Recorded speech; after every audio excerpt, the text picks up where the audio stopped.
Ooh, I'd have to say the concrete examples, and I really learn through doing and seeing. So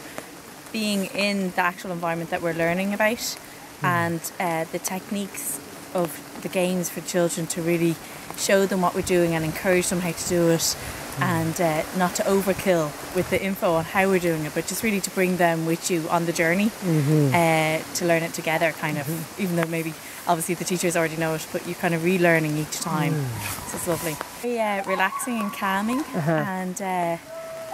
really kind of a new kind of love for the woods that I probably would have had as a child but kind of got forgotten about, and to really just appreciate the actual environment that I'm in.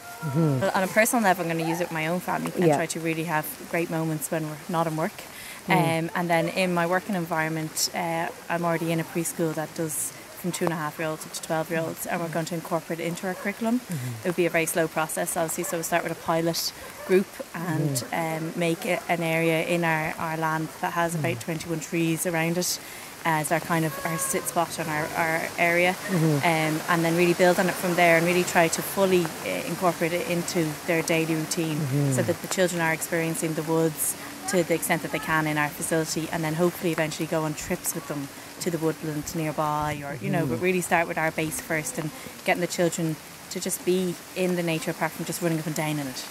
We do a lot of running around and being outdoors, but really kind of be sitting down and appreciating the leaves and looking at them without having end product kind of we're doing this now. It's really being in the moment. But it's hugely important. I grew up being outdoors, and even though I'm not as outdoors all the time as much as I'd want to be, I still remember these fond memories of being outdoors and how relaxing it is, even when it was very physical. It's just very calming to be outdoors and to be in this kind of pleasing environment, aesthetically, as well as the natural and the benefits of the fresh air. And just that I think everyone's very stressed, and when they grow up or even in college, it's very formal. You sit at a desk, you sit in a certain position, you end up maybe in one of those kind of cubicles in an office, in this tight position, and you're not really able to wander and move your body and go up and down on levels. And I think it's really important to be able to do that and to climb. And if children aren't climbing and running and jumping, they need to be outdoors and starting to do that again. They're missing out on what we did, It's really beneficial, because I think what I would have done when I went outside at the start before I did this training is completely different to what I do now. And I had this preconceived